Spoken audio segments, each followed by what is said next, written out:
অনেকে আমাকে প্রশ্ন করেন যে ভাই আমার পেজের মধ্যে রিচ এঙ্গেজমেন্ট ফলোয়ার বাড়তেছে না, কিভাবে বাড়বে? আপনি তো আপনার সামনে আসা প্রত্যেকটি ভিডিওর মধ্যে গঠনমূলক কমেন্টস করেন না, এটাও কিন্তু একটা গুরুত্বপূর্ণ। ফেসবুকে সফলতা অর্জন করতে হলে তিনটা জিনিস আপনাকে মেনে চলতে হবে। দেখুন, আপনাদের ভালোবাসা আজকে আমার স্বাধীন দেশের নাগরিক পেজের মধ্যে 51,000 পরিবার, আর 51,000 পরিবারের মধ্যে দেখতে পাচ্ছেন 7 মিলিয়নের উপরে রিচ মানে ভিউ। হ্যাঁ, তাহলে দেখতে পাচ্ছেন 9,500-র মতো ফলোয়ার চলে আসছে। তো আপনি ফলোয়ার নিয়ে কখনো টেনশন করা লাগবে না।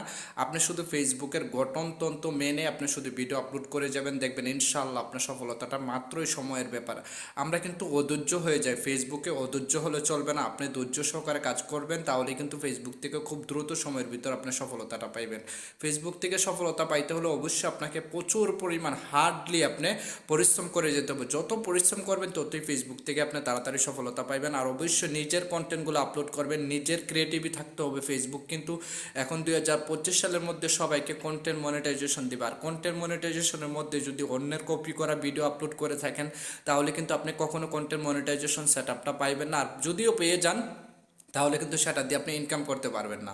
অবশ্যই আপনি এই জিনিসগুলো মাথায় রেখে আপনারা যারা কাজ করতেছেন, পরিশ্রম করে যাচ্ছেন, যারা নতুন আছেন, আমার এই ভিডিওতে একটা কমেন্টস করেন। আমার আইডিটা কিন্তু অনেক দিন ধরে আমি কাজ করি না, তো আজকে ভাবলাম যে আমার ওই আইডিতে যেহেতু 51,000 পরিবার কীভাবে সফলতা অর্জন করছে সেই এক্সপিরিয়েন্স থেকে আপনাদের মাঝে কিছু কথা বলবো, আপনাদেরকে ইন্সপায়ার করব। তো যারা নতুন আছেন এই ভিডিওতে একটা কমেন্টস করবেন আর আপনাদের মতামত জানাবেন। আপনারা অবশ্যই ধৈর্য সহকারে কাজ করে যাবেন, দেখবেন পরিশ্রম কোনো দিন বেইমানি করে না। পরিশ্রম হচ্ছে আপনার সফলতার দ্বার প্রান্তে নিয়ে পৌঁছাবে। যত পরিশ্রম করতে পারবেন ঠিক ততই আপনি সফলতার দ্বার প্রান্তে গিয়ে পৌঁছাতে পারবেন। তো আমরা যারা হতাশ হয়ে গেছি, আমরা কাজ করতেছি যে ভাই আমার দ্বারা আর পসিবল না, আমি আর ফেসবুকে কাজ করব না, আমার ভিডিওতে 2টা 4টা 20টা ভিউ আসে। ভাই আমাদেরও কিন্তু প্রথমে এরকম আসতো, এখন কিন্তু আলহামদুলিল্লাহ আপনাদের দোয়ায় 1 মিলিয়ন 3 মিলিয়ন পর্যন্ত আমার স্বাধীন দেশের নাগরিক পেজের মধ্যে ভিউ আসে। ঠিক আছে, তো এটা কিন্তু কল্পনার বাইরে ছিল। একদিন আমরাও স্বপ্ন দেখছিলাম যে কোন দিন আমাদের পেজের মধ্যে 1 মিলিয়ন 2 মিলিয়ন 3 মিলিয়ন ভিউ আসবে, কিন্তু আলহামদুলিল্লাহ সেই গন্তব্যস্থানে পৌঁছায় গেছি, কিন্তু এখনও সফলতা পাইনি।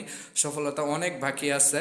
তো আমার ভালোবাসার অডিয়েন্স যারা, আমি আজকে এস এম তুহিন পেজের মধ্যে আপনাদেরকে এই কথাগুলো বললাম, অবশ্যই আপনারা এই শেয়ার করে ভিডিওটা নতুনদেরকে জানিয়ে দেন। কখনো হতাশ হবেন না, নিজের মতো করে কাজ করে যাবেন, দেখবেন সফলতাটা মাত্রই খুব দ্রুতই আপনার কাছে এসে পৌঁছে যাবে। ঠিক আছে, আপনি যত সফলতা করবেন ঠিক ততটাই কিন্তু আপনার সফলতার দ্বার প্রান্তে পৌঁছাতে পারবেন। অবশ্যই আপনারা ভিডিওটা শেয়ার করবেন।